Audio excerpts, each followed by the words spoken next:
శ్రీ గణేశాయ నమః, శ్రీ గురు దత్తాత్రేయ నమః. ఈ వీడియోలో మనం ఈ రోజున ఫిబ్రవరి మాసంలో మకర రాశి వారికి ఎలా ఉందో తెలుసుకుందాం. మకర రాశి ఉత్తరాషాఢ 2, 3, 4 పాదాలు, శ్రవణం 1, 2, 3, 4 పాదాలు, ధనిష్ట 1, 2 పాదాలు మకర రాశిలోకి వస్తాయండి. అయితే ఈ రాశిలో ఉన్న స్త్రీలకి పురుషులకి ఈ ఫిబ్రవరి మాసంలో గ్రహ సంచారం మిశ్రమ ఫలాలు గోచరిస్తున్నాయి. అంటే కొన్ని పరిస్థితులు అనుకూలంగా ఉంటాయి, కొన్ని పరిస్థితులు ప్రతికూలంగా ఉంటాయి. రెండు టాలీ చేసుకుని మనం బేస్మెంట్ చేసుకోవాలి.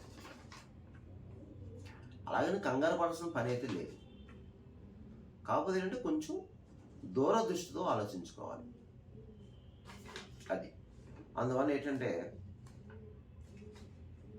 ఏదేమైనా సరే కంగారు పడద్దు. ఈ రాశివారు దంపతుల మధ్య ప్రేమానురాగాలు ఉంటాయి, కుటుంబ సఖ్యత బాగుంటుంది. అయితే అప్పుడప్పుడు చిన్న చిన్న చికాకు కలిగించే సంఘటనలు ఏర్పడతాయి. కానీ మీరు కంగారు పడవద్దు. దయచేసి వాదోపవాదాలకి వెళ్ళవద్దు. దంపతులు ముఖ్యంగా జాగ్రత్తగా ఉండండి. ఏదో చిన్న చిన్న డిస్టర్బెన్స్ వస్తుంది, అది ఇద్దరు కూడా వాదోపవాదాలకు దిగొద్దు. ఎవరో ఒకరు డౌన్ అవ్వండి. లేదంటే ఆ చిన్న వ్యవహారం పెద్ద వ్యవహారం అవుతుంది, విడిపోయే స్టేజ్ వస్తుంది. ఎందుకంటే మీరు ఏళ్ళ నడిచల్లో ఉన్నారు కాబట్టి మీరు కొస్తా ఒళ్ళు దగ్గర పెట్టుకుని ఉండాలమ్మా. ముఖ్యంగా దంపతులు చాలా జాగ్రత్తగా ఉండాలి. ఇకపోతే సంతానం బాగుంది. ఆరోగ్య విషయంలో మాత్రం చాలా జాగ్రత్త. ఆరోగ్య విషయంలో మాత్రం చాలా జాగ్రత్త. ఈ మాసం జాగ్రత్తగా ఉండాలి. ఇకపోతే ధన విషయంలో బాగుంది, ఏం పర్లేదు. ఆర్థికంగా బాగుంటుంది. సమయానికి ఏదో విధంగా ధనం సమకూరుతుంది. కాకపోతే ఏంటంటే కాస్త ఖర్చులు అధికంగా ఉంటాయి. అనవసర ఖర్చులు, ఇతర ఖర్చులు రకరకాలుగా ఉంటుంది. వాహన రిపేర్లు, ఇంట్లో రిపేర్లు ఇవన్నీ ఉంటాయి. తర్వాత శుభమూలక ధన వ్యయం, శుభకార్యాలకు హాజరవుతారు. కొంతమంది అయితే మీ ఇంట్లోనే శుభకార్యాలు జరగడానికి అవకాశాలు కనిపిస్తున్నాయి కొంతమందికి అయితే. అలాగే విందు వినోదంలో పాల్గొంటారు, విలాస వస్తువులు కొనుక్కుంటారు, విలువైన వస్తువులు కొనుక్కుంటారు. అన్ని విషయాలు బాగున్నాయి. కానీ శారీరక శ్రమ ఎక్కువ ఉంటుంది ఈ మాసం. మీకు అలసట, శ్రమ, అలాగే మనస్థిమితం బాగోపోవటం, మనసు సంచలనం. అంటే గంటకే మారిపోతుంది. ఇప్పుడు ఎలా ఉంటుంది, మళ్ళీ గంటగా మారిపోతుంది. అంటే అలాంటి సందర్భాలు ఉంటాయి. భయ ఆందోళన కలిగించే సంఘటనలు, కొన్ని అనుకోని రుగ్మతులు. అలాగే కొత్త వాళ్ళతో పరిచయం, చాలా జాగ్రత్త. కొత్త వాళ్ళతో జాగ్రత్త. అలాగే ఈ మాసం మీరు భూగ్రహ సంబంధ లావాదేవీలు కూడా వాయిదా వేయండి. అది కొంచెం వచ్చే మాసంలో చూద్దాం. ఈ మాసం మాత్రం కాస్త వాయిదా వేయండి. అంటే కొన్ని ఇంపార్టెంట్ సెటిల్మెంట్స్ ఏదైతే ఉన్నాయో అది ఈ మాసం వద్దు. ఈ మాసం సెటిల్మెంట్స్ వద్దు. అలాగే పెట్టుబడి విషయంలో కూడా మీరు ఏదన్నా ఒక ముఖ్యమైన వ్యవహారం మీద పెట్టుబడి పెట్టేటప్పుడు కూడా చూసి పెట్టండి. ఆ ఇన్వెస్ట్ చేసేటప్పుడు ఆలోచించి లేదా అనుభవజ్ఞుల సలహా తీసుకోండి. మీ సొంత నిర్ణయాలు ఇప్పుడు పనిచేయవు. కాస్త ఎక్స్పీరియన్స్ పర్సన్స్, అనుభవజ్ఞుల్ని, పెద్దవాడిని సంప్రదించి దాన్ని బట్టి నిర్ణయం తీసుకుని స్టెప్ వేయండి. లేదంటే దెబ్బతింటారు. చాలా జాగ్రత్తగా ఉండాలి. ఇకపోతే ప్రయాణ విషయంలో జాగ్రత్త. ప్రయాణం చేసేటప్పుడు జాగ్రత్త. ఏదైనా ఒక నిమ్మకాయ గాలికి పెట్టుకోండి దగ్గర. ఆడవారు మగవారు కూడా ప్రయాణం చేసేటప్పుడు, దూర ప్రయాణం చేసేటప్పుడు తప్పనిసరి పరిస్థితుల్లో ఒక నిమ్మకాయ గాలికు దగ్గర పెట్టుకోండి. మీ హ్యాండ్ బ్యాగ్లోనో, హ్యాండ్ పర్స్లోనో, జేబులోనో. ఓకే. ఇకపోతే ఏది ఏమైనా సరే ఈ మకర రాశి వారికి జీవన విధానం బాగుంది. అది ముఖ్యంగా చెప్పవచ్చేది ఏమిటి అంటే జీవన విధానం బాగుంది. అంటే వృత్తిపరంగా బాగుంది. మీకు ఎవరు ఏ వృత్తిలోనే ఏ వృత్తి చేసినా అందులో రాణింపు ఉంటుంది, సక్సెస్ అవుతారు. అందులో డౌట్ అయితే లేదు. మీకు వృత్తిలో ఒక మెట్టు ఎక్కుతారు. మీరు చేసే వృత్తి ఏదైతే ఉందో దాంట్లో ఒక స్టెప్ ఎక్కుతారు. అలా ఇతర దేశంలో ఉన్నవారికి బాగుంది. ఈ రాశి వారికి ఇతర దేశంలో ఉన్నవారికి బాగుంది, వెళ్ళేవారికి బాగుంది. వెళ్ళొచ్చు, ప్రయత్నం చేసుకోండి. అంటే చదువు రీత్యా, ఉద్యోగ రీత్యా వెళ్ళేవారు ఉంటారు కదమ్మా, మీరు ప్రయత్నం చేసుకోండి, మీరు సక్సెస్ అవుతారు. ఇక మీకు సంఘంలో గౌరవ మర్యాదలు పొందుతారు, బాగానే ఉంది. కానీ మధ్యవర్తిత్వం మీకు పనిచేయదు, సాక్షి సంతకం చేయదు, గురువుని బ్రాహ్మణుల్ని దూషించొద్దు. దయచేసి పెద్దవాళ్ళని గౌరవించండి. మీరు గురువుల్ని బ్రాహ్మణుల్ని దూషించిన, వారితో అపహాస్యంగా మాట్లాడినా, వారి మీద చెడు కామెంట్లు పెట్టినా తర్వాత మీరు చాలా ప్రాబ్లం ఫేస్ చేయాలి. అప్పుడు భగవంతుడు కూడా మిమ్మల్ని రక్షించలేడు. భగవంతుడు కూడా మిమ్మల్ని రక్షించలేడు. ఇది మాత్రం మీరు గమనించుకోండి. ఇక రియల్ ఎస్టేట్ రంగం వరకు బాగుంది, వ్యాపారం చక్కగా సాగుతుంది. రియల్ ఎస్టేట్ రంగం వరకు స్పెక్యులేషన్ లాభిస్తుంది. అలాగే మోటార్ ఫీల్డ్ వరకు బాగుంది. ప్రైవేట్ కాంట్రాక్ట్స్ ఎవరైతే ఉన్నారో మీకు బాగుంది. ఇక రాజకీయ నాయకులు మాత్రం కాస్త ఇబ్బంది కలిగించే సంఘటనలు, రుగ్మతులు, అపవాదులు, అవమానాలు ఉంటాయి. అయితే మీకు తెలియని శత్రువులు ఉంటారు. మీకు ముఖ్యంగా ఈ మకర రాశిలో ఉన్న రాజకీయ నాయకులు ఎవరైతే ఉన్నారో మీకు తెలియని శత్రువులు ఉంటారు. జాగ్రత్త, తస్మాత్ జాగ్రత్త, చూసుకోండి, జాగ్రత్తగా ఉండండి. అనవసరంగా అందరినీ నమ్మవద్దు, కొత్త వాళ్ళని నమ్మవద్దు. మీ సొంత విషయాలు చెప్పవద్దు దయచేసి. కాస్త ఈ మాసం జాగ్రత్తగా ఉండండి రాజకీయ నాయకులు. అయితే ఇక కళారంగం వారు, టీవీ సినిమా ఆర్టిస్టులు, అన్ని రకాల డిపార్ట్మెంట్స్ వరకు కూడా ఈ మాసం మీకు కాస్త ఇబ్బంది కలిగించే సంఘటనలు, స్థల మార్పు, గృహ మార్పు, అలాగే అవకాశాలు చేజారిపోవడం, దగ్గరికి వచ్చి వెళ్ళిపోవటం, కొంచెం అవమానాలు, ఇలాంటి సందర్భాలు మీకు కనిపిస్తున్నాయి. అయినా కంగారు పడొద్దు, కాస్త జాగ్రత్తగా చూసి ప్రయత్నం చేసుకోండి. ఇబ్బంది అయితే ఉండదు. అయితే కొంచెం జాగ్రత్తగా ఉండండి ఈ మాసం. ఇక వ్యాపారస్తులకి వ్యాపారం మందకొడిగా సాగుతుంది. అన్ని రకాల వ్యాపారస్తులు కూడా కాస్త మందకొడిగా సాగుతుంది వ్యాపారం. కొంచెం చూసుకొని కంగారు పడద్దు. అయితే జాయింట్ వ్యాపారం పెట్టొద్దు. అంటే షేరు, జాయింట్ ఉమ్మడి వ్యాపారం, ఇది మాత్రం మీకు పనిచేయదు. ఉమ్మడి వ్యాపారం పనిచేయదు. ఇప్పుడు జాయింట్ వ్యాపారం పెట్టొద్దు ఈ మాసం.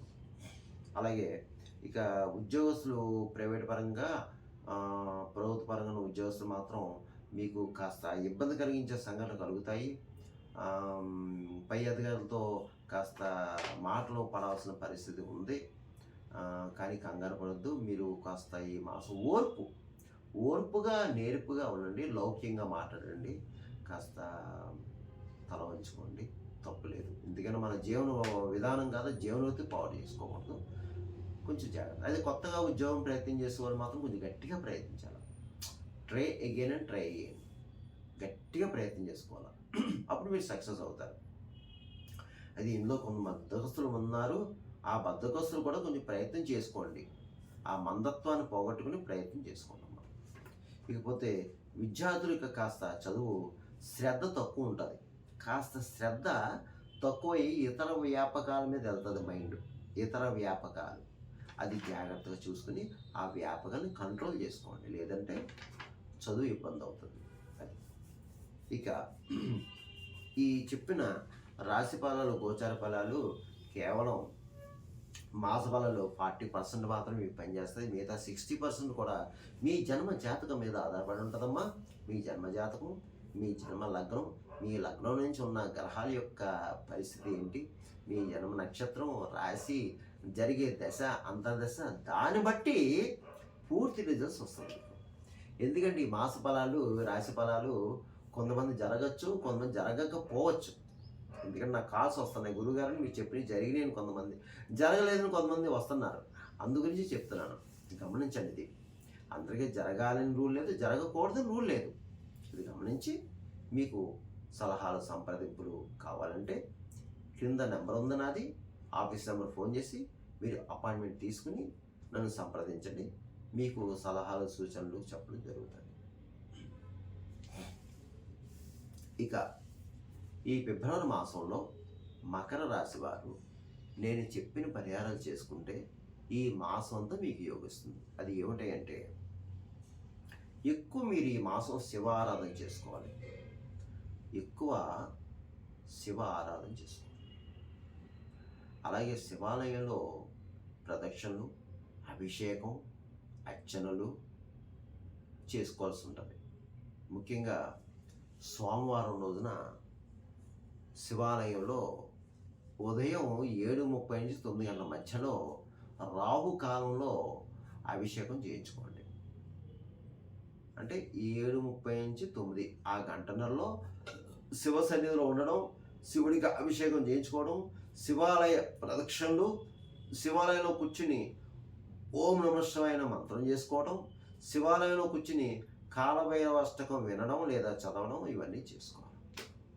అయితే అభిషేకం అర్చన పూజ అయిన తర్వాత పక్కనే అమ్మవారు ఉంటారు, ఏదో ఒక అమ్మవారు, అమ్మవారు కూడా కుంకుమ పూజ చేయించుకోండి అమ్మా అదే రోజున. అలాగే ఆ తర్వాత స్వయం పాకం ఇవ్వండి, శివాలయంలో స్వయం పాకం ఇవ్వండి అయ్యగారికి. ఈ బియ్యం, ఉప్పు, పప్పు, కాయగూరలు, ఆకుకూరలు వగేరా వగేరా వగేరా ఇస్తే మీకు పని జరుగుతుంది, బాగుంటుంది మీకు. అలాగే మీరు మంగళవారం, శనివారం ఆంజనేయ స్వామివారికి ఏదో ఆకు పూజ చేయించుకోండి. అలాగే శనివారం తైలాభిషేకం చేయించుకోండి. అలాగే ముఖ్యంగా ఏదైనా శని క్షేత్రం వెళ్ళడానికి ప్రయత్నం చేయండి వీలైతే. హైదరాబాద్ అంటే వర్గలో, తూర్పుగోదావరి జిల్లా అయితే మందపల్లి, లేదంటే శని సింగనాపూరు, లేదంటే తమిళనాడులో. ఎలా అంటే అవకాశాన్ని బట్టి అమ్మ, అవకాశాన్ని బట్టి మీ సావకాశాన్ని బట్టి శని భగవాని క్షేత్రం వెళ్ళడం, శని భగవానికి తైలాభిషేకం చేయించుకోవడం. ఎందుకంటే మీరు ఏలినాడ్సంలో ఉన్నారు, కాస్త కొన్ని సమస్యలు ఉంటాయి కాబట్టి ఇలా చేసుకోవడం వల్ల కొన్ని సమస్యల నుంచి, కొన్ని రుగ్మత నుంచి బయటపడతారు. ఇకపోతే మీరు గోవుకు ఆహారం పెట్టండి, గోవుకు గడ్డి పెట్టండి, కాకులున్న ప్రదేశంలో తీపన్నం పెట్టండి, పిచ్చుకలు ధాన్యం వేయండి, పావురాలకి జొన్నలు వేయండి, కుక్కలకి బిస్కెట్లు బ్రెడ్ పెట్టండి. అలాగే మీకు భిక్షగాళ్ళు తారసపడతారు, భిక్షగాలికి చక్కగా ఆహారం పెట్టండి, తినడానికి ఏమన్నాని ఎంతో కొంత ధనాన్ని ఇవ్వండి. అలాగే physical handicaps, blind persons and గుడ్డివారు తారసపడితే తప్పకుండా ఏ రోజైనా సరే, ఎప్పుడైనా ఎక్కడైనా, ఎక్కడ తారసపడ్డా తినడానికి ఏమన్నా పెట్టండి, కాస్త ధనాన్ని చేతిలో పెట్టండి అమ్మా. అలాగే మీరు పారిశుద్ధ కార్మికులు తారసపడితే, అంటే రోడ్డు వచ్చేవాళ్ళు, వాళ్ళకు కూడా పెట్టండి ఆహారం. ఇక మీరు ఈ మాసంలో, ఈ ఫిబ్రవరి మాసంలో వీలైతే ఇంట్లో కానీ లేదా దేవాలయంలో కానీ సత్యనారాయణ స్వామి వ్రతం చేయించుకోండి అమ్మా. సత్యనారాయణ స్వామి వ్రతం చేయించుకోండి, మీకు మేలు. ఇక తర్వాత నదీ క్షేత్ర దర్శనం చేసుకోండి. నదీ క్షేత్ర దర్శనం, నదీ స్నానం కుదరకపోతే గంగాజలం తెచ్చుకొని ఇంట్లోనే చేసుకోండి, సరిపోతుంది. ఇంకా అందువలన ఈ మకర రాశి వారు నేను చెప్పిన పరిహారాలు చేసుకుంటే మీకు ఈ ఫిబ్రవరి మాసం అంతా యోగిస్తుందమ్మా, అంతా బాగుంటుంది. సర్వేజన సుఖరమవుతూ శుభమవుతూ స్వస్తి.